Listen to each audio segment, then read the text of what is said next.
This list was compiled by science, and by science I mean an Instagram story template.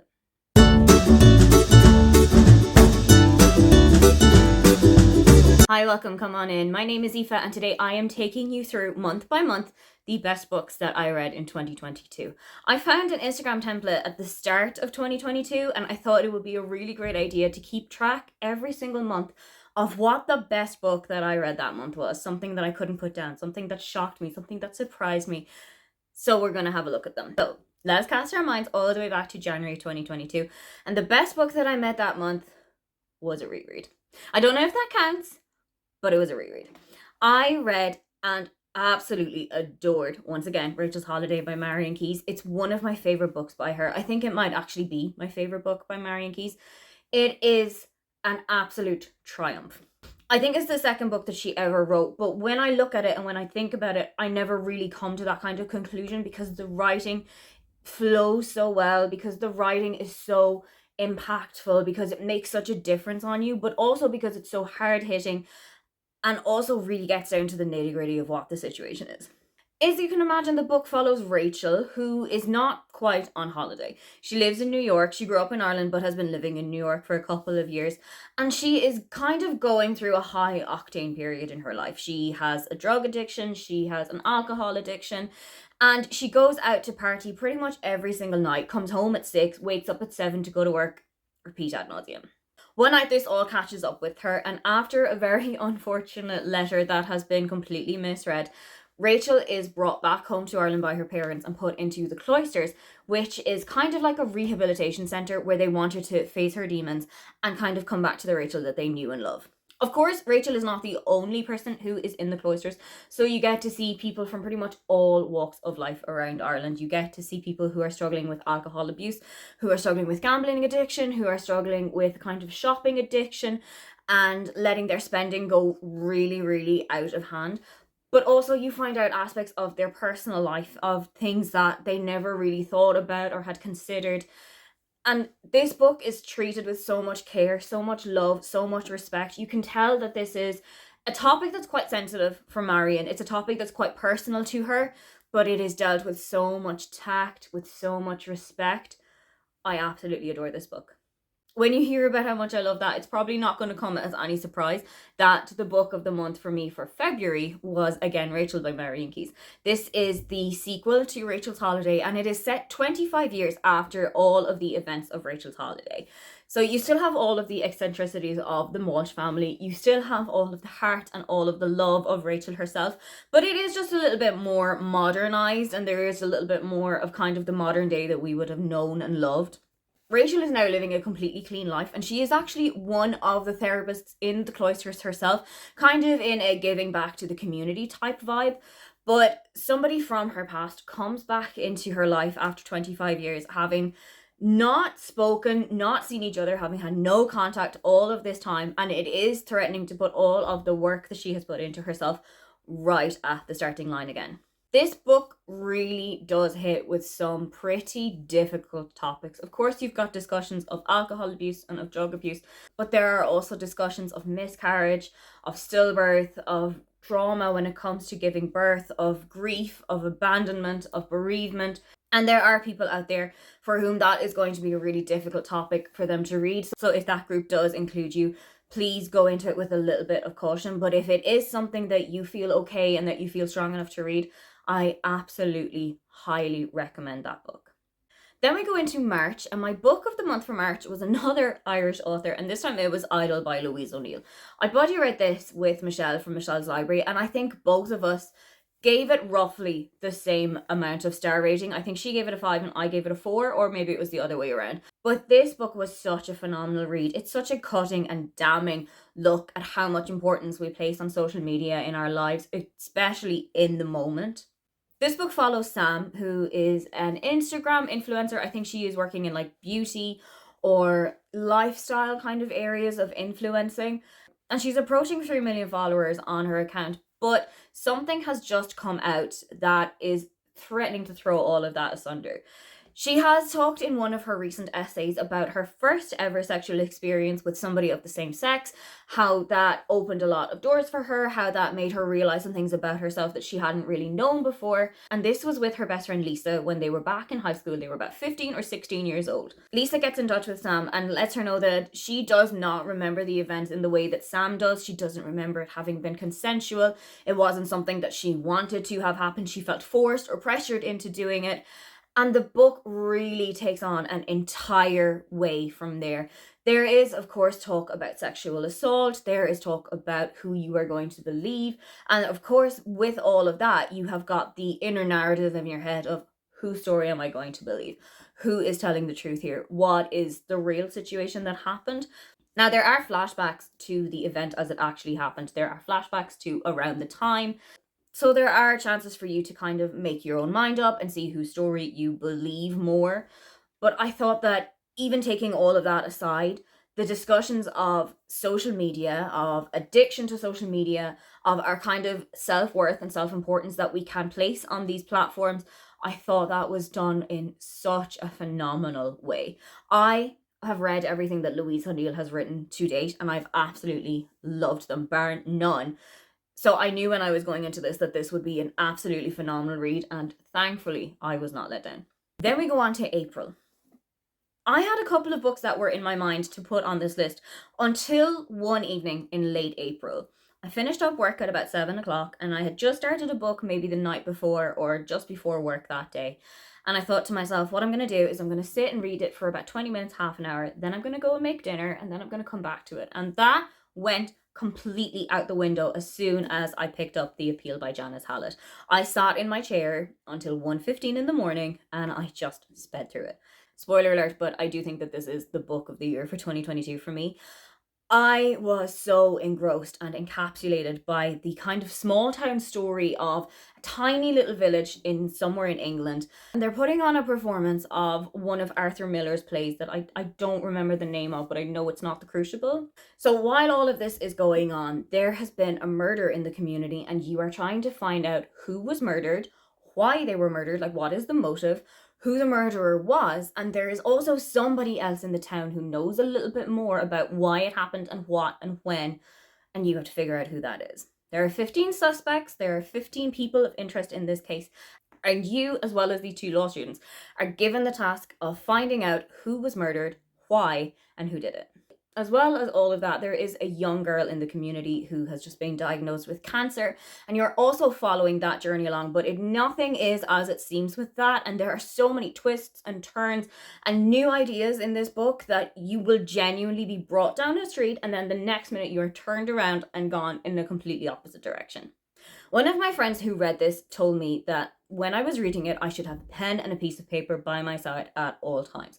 If something was of interest, if something didn't add up, if something looked like it would be important for later on, take a note of it, write it down, come back to it. The page of my reading journal I wrote about The Appeal is just wall to wall post-it notes. And there are so many kind of theories or ideas or suggestions or things that I thought were interesting written down. I think I made about 8 post-it notes by the time I was finished with this book. Now, a couple of things that I wrote down did actually happen, and a couple of them seemed a little bit too far-fetched, but didn't actually come to fruition. But it is something that I would also recommend if you are reading this book. If you have got a copy of this, if you notice anything that kind of sparks your brain up a little bit, make a note of it, remember it, come back to it later on. I know that Janice Hallett has got 2 other books out. I know that she has got The Twyford Code, which came out sometime late last year, and she also has got The Mystery of the Alderton Angels, I think it's called, and that is coming out in either February or March of 2023, and as soon as I get my hands on that, I am just going to go completely feral about it. Then we go into May, and this was another buddy read, this time with Hilary from Melted Books. The book of the month for me for May was Weather Girl by Rachel Lynn Solomon. I hadn't read any of her books before. I know that she has got quite a few YA titles, and I know that Weather Girl was her second adult romance title, but this was my first ever experience of Rachel Lynn Solomon's books, and I just fell in love instantly. This book follows Ari and Russell. Ari is a weather correspondent and Russell works on the sports team in a small little TV station in rural Oregon. And their bosses have been at loggerheads with each other for ages. Their bosses used to be married, but they are now going through an absolutely tenuous divorce. This divorce has kind of impacted everybody's professional life in that they haven't really been able to leave their problems at the door. And now, anytime that the two of them are in a room together, they are continuously at loggerheads. They can't even excuse themselves to say a nice word to each other passing in the corridors. So Ari and Russell decide to play a kind of a parent trap game. And they decide that they're going to try and get Seth and Torrance to get back together, to realize how good their relationship was before, and see if that's going to make life a little bit easier for them. Of course, while Ari and Russell are doing that, they also start to fall for each other. And there are a couple of things that I really loved about that, in that you see Russell being really vulnerable with Ari. He is a single father, he is Jewish, I believe, he is plus size, and you really see a lot of his barriers come down as Ari and Russell's relationship starts to deepen. You really see him kind of loving himself a little bit more, and that really blossoms throughout the rest of the book. One of the things that I really loved about this, though, is that it was secretly spicy. I did not know when I was going into it that it would be a spicy book. And I brought it with me on a trip to the park near my old apartment. I settled down with some music, I had the book with me, I had some food and a drink with me, and I just remember reading one of the spicy scenes around 60-75% of the way through the book. And I was just like, if people knew what was in front of my eyes right now, I'd probably be kicked out of this park. Surprise spicy can be the best spicy. So if that is something that you are looking for, if you're looking for books that have a little bit of steam in them, I would absolutely recommend this. In the time since, I have also read The X-Talk, and I absolutely loved that as well. And I know that there is another book coming out in June. I think it's called Business or Pleasure, or Business as Usual. It's business and something. I cannot wait to get my hands on that, because I know that this kind of ends the journalism trifecta, as she has called it. You've got one set in a radio station, you've got one in a TV station, and now you've got one that's set in a newspaper. So I feel like this is just the perfect way to close it out. Then we go on to June. June is my birthday month, so I always have kind of high expectations for June. I always want it to kind of blow me away in terms of the books that I'm reading, and luckily June delivered this time. I read and absolutely adored Malibu Rising by Taylor Jenkins Reid. Now, in my eyes, Taylor Jenkins Reid can do absolutely no wrong. And again, that was a situation with Malibu Rising. The book is set in two timelines. You have got from the 1950s up to the 1980s. And the portion of this book that is set in 1987 all takes place within one day, following a party at the Riva household. And in the parts that are taking place in the past, you are discovering how the Riva's parents met, how the children came to be, and the lives that they would have had previously when they were the son of a famous rock star, and how that impacted their childhoods and how it has impacted the adults that they have grown into. I absolutely loved the storytelling of this. It is completely immersive. You really feel like you are standing in the middle of the Riva household. During this massive party that's happening, you're watching everybody socialize with each other. You're watching about people taking cocaine in the bathrooms. You're standing there behind them, watching them do so, or the massive gatherings of people that are happening in different rooms of the house. And you're also finding out about a fire that took place on the grounds of the house that completely gutted it, how it happened, who was responsible, and the reactions that people had to it. There is one particular scene on page 146 that is going to stay with me for pretty much the rest of my life. And I think when I read it and when I took in what had actually happened, it was like a knife had gone into my heart, twisted, and then come straight back out. I took about 5 minutes just reading that page alone to let everything sink in and to set in and to realize what that would have meant for the people of this book. I obviously don't want to give away too much about what happened, but it was written so beautifully and so touchingly that I just knew that I was in good hands with Taylor Jenkins Reid here. Into July. And this book also takes the title of Most Surprising Read of 2022. I've read from this author before. Anyone who is not new in here will know that this author and I have had a very tumultuous relationship. I've enjoyed nothing of her work so far. Then I picked up It Happened One Summer by Tessa Bailey. And I was, and I joke you not, hooked. I don't know how it happened. I have no idea what happened. I think it's because I read this as a physical copy. I didn't have somebody saying baby girl into my ear every 20 seconds, which was not how I enjoyed the Hot and Hammered series. But this book really just had something different for me. I think another aspect of this book that I really enjoyed is that it's kind of a very loose Schitt's Creek retelling, and Schitt's Creek is one of my favorite TV shows of all time. Piper in this book is very much like Alexis of Schitt's Creek, where she is very kind of self-centered. She comes from a very rich, famous family, and she feels like she can do no wrong and that there are no consequences to her actions until she has a massive party in a hotel in Los Angeles one night. And to kind of repair her image and to make retributions for what has happened, she is sent off to a small town called Westport on the Pacific coast. Here, her late father used to own a bar or a pub, and her sister and her have been sent off to Westport, so they are going to take it over, redevelop it, and reopen it again. While she's there, she meets Brendan, who is a fisherman, and he is completely the opposite of the sunshine that Piper can kind of emulate sometimes. Brendan is very grumpy. He has lived life on his own for such a long time that it's almost unheard of for him that somebody is going to come into his life and completely change it the way that Piper has.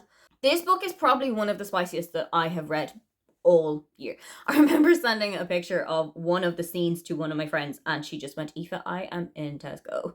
Please don't do this to me." But I also read that spicy scene on a plane, so who really suffered the most here? I did go into this second book of this series. I did read Hook, Line, and Sinker, I think in maybe July or August as well. And it just didn't hit me as much as It Happened One Summer did. I think there was just something about Hannah and Fox's friendship and relationship that didn't feel as connected or as natural to me as Piper and Brendan's did. So I don't think I'm going to go back to a Tessa Bailey anytime soon. But this is one of the rare occasions where Tessa Bailey and I have gotten on well together. Then going into August, and saying that I enjoyed this book almost feels wrong given what the subject matter is. But the book that I enjoyed the most in August was I'm Glad My Mom Died by Jeanette McCurdy. Yes, I, along with the entire book, Jeanette, read that book in 2022. This is Jeanette's memoir, and it chronicles her life with an abusive mother in terms of sexual abuse, emotional abuse, financial abuse. I don't remember if there was physical abuse at her hands, but it was definitely not the kind of mother-daughter relationship that anybody would hope for. She had been pushed as a young child into having a career in the entertainment industry, and you can just genuinely tell that this is not something that Jeanette had ever wanted, that she really struggled while she was on the set of some of the shows that we would have known and loved her in. It does completely change how I have seen her in some things. I know that I was watching an episode of Will and Grace on my lunch break one time, and it's an episode where Jeanette plays a very small role in it, but I just had it in the back of my mind. Did you even want to be here? Did you even want to do this, or did you feel like you were forced into it? This book really does have so many talking points about the pressures that our parents can put us on, about the pressures that Hollywood can put people into, and how to break the chains of abuse that you have suffered at the hands of your parents, who are the people who are supposed to love you most in the whole world, and what happens when they have let you down. There are some parts of that book that are going to stay with me pretty much for the rest of my life, and it has completely changed how I have interacted with Hollywood, how I have seen some of the shows that Jeanette has been on, and also how I have viewed the creator. Then going into September, and September was not my best reading month. I was going through a huge slump in September, so I only read 4 books, but of those, the best that I had read was Astor Parker Doesn't Fail by Ashley Herring Blake. This is the second of the Bright Fall series, I think it's called, and Delilah Green was this close to becoming my April book of the month until I read The Appeal, and nothing could have toppled that off. As we are leaving Astrid at the end of Delilah Green Doesn't Care, she has just broken up from her engagement with Spencer, and she's kind of coming to terms with what that means for her life now, that she has to kind of strike out on her own and do things by herself for the first time, that she hasn't done that in such a long time. So she throws herself into her career. She's an interior designer, and she has been hired by Prue to put back together a hotel, B&B, in the community that Prue used to own, but this is all being done for a television show. So it is kind of like a home renovation romance, and this is also a sapphic romance because one of the lead designers, I think the lead carpenter for this project, is Jordan.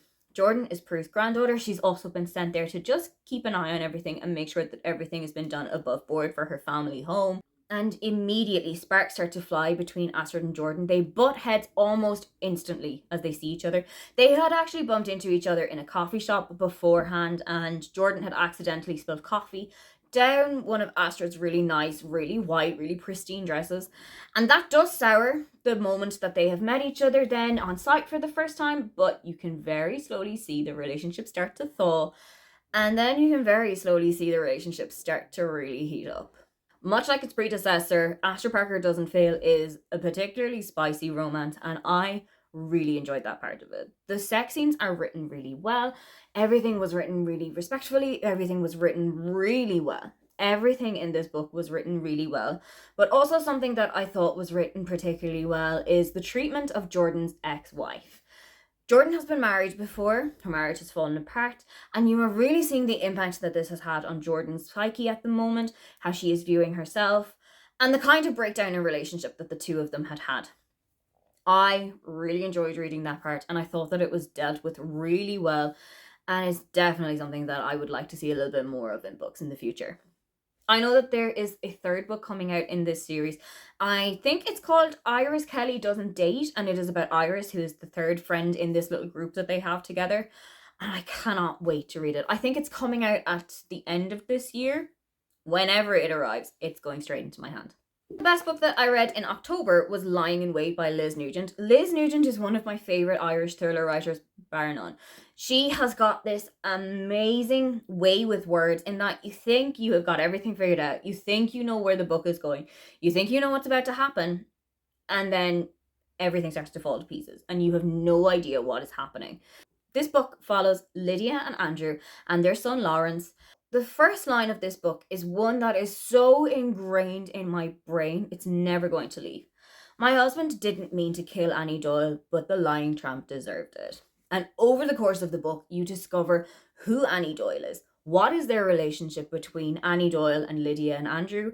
Why is their son Lawrence caught up in all of this? And the kind of web of lies that is spun between the family members. There are also some connections with Annie Doyle's family that you would never have expected to see. I genuinely did not think that any of it was going to happen. And when you get to the final reveal at the end of the book, it genuinely blew my mind. I had absolutely no idea that this is where it was going to go. Not only is this book a great one to read in October, I know that Aoife from Words of Clover and Leanne from Leanne Rose are going to be hosting the Irish Readathon again this year in March. So if you'd like to read a book by an Irish author, if you'd like to take part in the Readathon, this is definitely the way to go. But if you've already read it or you'd like to try another one of her thrillers, then I know that Liz Nugent's Strange Sally Diamond, I think it's called, is coming out right at the start of March. And if it's anything like Lying in Wait or any of the other books that Liz Nugent has written, I know that it is going to be an absolute whale of a time. Then onto the best book that I read in November, which was Rosalind Palmer Takes the Cake by Alexis Hall. I knew of Alexis Hall previous to this. I knew about the Boyfriend Material series, and I know that he's also got like Something Fabulous or something like that. It's a kind of a historical romance, but this is the one that really, really called to me. This book is Bake Off, but make it a book. I am obsessed with the Great British Bake Off. It's one of my autumn comfort shows. I love to sit down on a Tuesday night. I've got a WhatsApp group with some of my friends and I who watch it religiously every single week. We comment on whether the biscuits are going to be baked, whether the pie is going to have a soggy bottom, whether that cake is going to fall over. And this book had all of that intrigue, all of that excitement, all of that cozy, wholesome vibe, but also throw a little romance in just for fun. As you can imagine, it follows the titular character, Rosalind Palmer, who is a single mother. She is bisexual and she is going through a divorce, going through a tough time financially. So decides that the best way she's going to make some money for her and her young daughter is that she's going to go on this version of the Great British Bake Off. While she's there, she meets with all of the other contestants of completely different backgrounds, of completely different lifestyles, but she starts to fall for another contestant named Harry, who has had a very white-collar upbringing, very lower class, which is in very stark comparison to the upper class, very regal, kind of stately home upbringing that Rosalind would have had. And she thinks that there is another contestant named James who she would really, really work well with. But over the course of this book, you start to realise that they are not the match made in heaven that Rosalind hopes that they will be. Of course, as well as the romance, you have got all of the fun and all of the excitement of Bake Off. The second book in this series, Paris Dalencourt is About to Crumble, has already come out. I have got a copy of it waiting for me when I get back to Berlin, and I cannot wait to get my hands on this one. I just know that it's going to have the exact same cozy vibes that Rosalind Palmer did, and I cannot wait to read it. Then, finally, into December. The best book that I read in December 2022 was Holiday Romance by Catherine Wald. And I think that a big reason for that is that I was doing exactly what the characters were doing at the time I was reading it. This book follows Molly and Andrew, who are Irish immigrants. They have lived in Chicago for about 8 years, and they have always taken the same last flight home out of Chicago into Dublin. Then they go their separate ways. Andrew is from Cork, Molly's family live in Dublin, and they go back to their respective homes for Christmas, except that this year their whole travel plan has been turned into chaos. There is a storm over the Atlantic which has cancelled all of the flights coming out of Chicago for the next couple of days, so they have to go on this kind of huge convoluted route back home to Ireland to try and hopefully make it back in time for Christmas. What makes this a little bit more exciting is that Andrew is such a huge Christmas guy. He absolutely loves Christmas, loves seeing his family. He has so many young nieces and nephews in his life that he really wants to go home and spend time with. Whereas Molly is in a little bit of career chaos at the moment. She's not entirely sure how she fits into her new job, her new role, and her sister is heavily pregnant, so she definitely wants to get back home to Ireland so that she can see her sister before a baby arrives. I absolutely loved this book. Catherine Walsh is such an incredibly funny writer. She has got this amazing storytelling vibe to her that anytime I've picked up any of her books, it's just been like a little hug from home, basically. So I knew that this was the perfect book to read on the plane back home to Ireland for Christmas, and I really hit the nail on the head there. Those were the best books that I read in every single month of 2022. What was your book of the month for the entire year last year? If you would like to leave a comment but you can't think of anything that you would like to leave, then just leave me the red heart emoji. Don't forget to like and subscribe because I have new videos up every week. Now, get on out of here.